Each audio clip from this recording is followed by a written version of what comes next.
कराची के शहरियों का सब्र रंग ले आया। अहलियाने कराची के लिए वफाकी हुकूमत का तोहफा। ग्रीन लाइन मंसूबे के लिए चीन से 40 बसें कराची पहुंचा दी गईं। आवाम को सफ़र के लिए मजीद दो माह का इंतज़ार करना पड़ेगा। वफाकी वज़ीर असद उमर कहते हैं शहर में पहली बार जदीद ट्रांसपोर्ट का निज़ाम शुरू होने जा रहा है। अमीनुल हक ने कहा कि हुकूमत ने अपना वादा पूरा कर दिया। गवर्नर सिंध कहते हैं लोग फ़र्क जान जाएंगे कौन दावे करता है और कौन काम करता है। अहलियाने कराची के लिए वफाकी हुकूमत का तोहफा। वफाकी हुकूमत ने अपना वादा इफ़ा कर दिखाया। अहलियाने कराची के लिए ग्रीन लाइन मंसूबे के लिए चीन से 40 बसें कराची पहुंच गई हैं और आवाम को इन बसों पर सफ़र के लिए मज़ीद 2 माह का इंतज़ार करना पड़ेगा।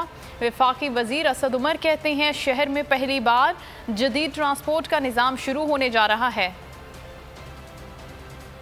अहलियाने कराची का इंतजार खत्म। जदीद तरीन ट्रांसपोर्ट की सहूलत जल्द मुयस्सर होगी। हुकूमत की जानिब से कराची की सड़कों पर चलाई जाने वाली ग्रीन लाइन बसों में क्या क्या सहूलत फराहम की गई है, इस हवाले से बात करेंगे बोल न्यूज़ के नुमाइंदे रावफनान से, जो इस वक्त ग्रीन लाइन बस में एक प्रोजेक्ट हेड के साथ मौजूद हैं। रावफनान, बताइएगा।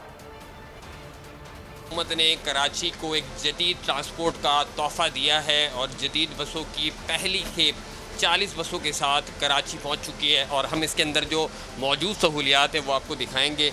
ये सीटिंग कैपेसिटी जो है वो 40 सीटें हैं। उसी के साथ साथ USB पोर्ट भी है, क्योंकि मोबाइल जो है वो इस जदीद दौर के अंदर एक ज़रूरत बन चुका है, तो उसके लिए USB पोर्ट भी है, मोबाइल चार्ज भी कर सकते हैं। उसी के साथ साथ मजमूई तौर पर 150 के करीब जो वो मुसाफिर है वो एक वक्त में सफ़र कर सकेंगे। 27 अरब रुपए की लागत से ये मंसूबा जो है वो मुकम्मल किया जाएगा। इस हवाले से जो प्रोजेक्ट हेड है आफ्ताब साहब, हम उनसे बात करेंगे। सर, इस मंसूबे के हवाले से कराची के शहरियों को मज़ीद तफसीलात से आगाह करें। बहुत अच्छी सर्विस है, इकनॉमिकल है और मेरे ख्याल में इतनी जदीद ट्रांसपोर्ट। किराया क्या होगा सर? किराया अभी डिसाइड नहीं हुआ, लेकिन 10 to 40 अभी इंशाल्लाह होगा, स्टॉप टू स्टॉप। अच्छा, इसके बाद दीगर क्या मराइल होंगे? क्या ड्राइवर्स की ट्रेनिंग होगी? जी बिल्कुल, प्रॉपर इसमें ड्राइवर की ट्रेनिंग होगी, जो हमारा टेक्निकल स्टाफ है उनकी ट्रेनिंग होगी। बाकायदा ट्रेनर्स हमारे आएंगे मुख्तलिफ प्रोजेक्ट्स है, जो कि मुल्तान मेट्रो को देख रहे हैं, BRT पेशावर को देख रहे हैं, इस बस के मैनुअल के मुताबिक, और जो उनकी अपनी एक्सपर्टीज़ हैं वो उनके मुताबिक उनको प्रॉपर ट्रेन करेंगे। अगर हम कैमरा में नज़ाकत अली के साथ आपको आगे लेके चल सकें, एमरजेंसी किसी किस्म का कोई हादसा पेश आता है तो एमरजेंसी एग्जिट भी मौजूद है। उसी के साथ साथ तमाम जो सीटिंग अरेंजमेंट है उसके साथ साथ USB पोर्ट भी है ताकि आप मोबाइल चार्ज कर सकें।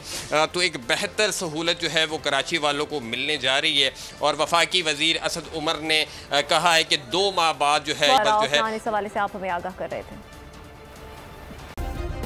सब्सक्राइब करें और बेल दबाएं ताकि कोई खबर रह न जाए।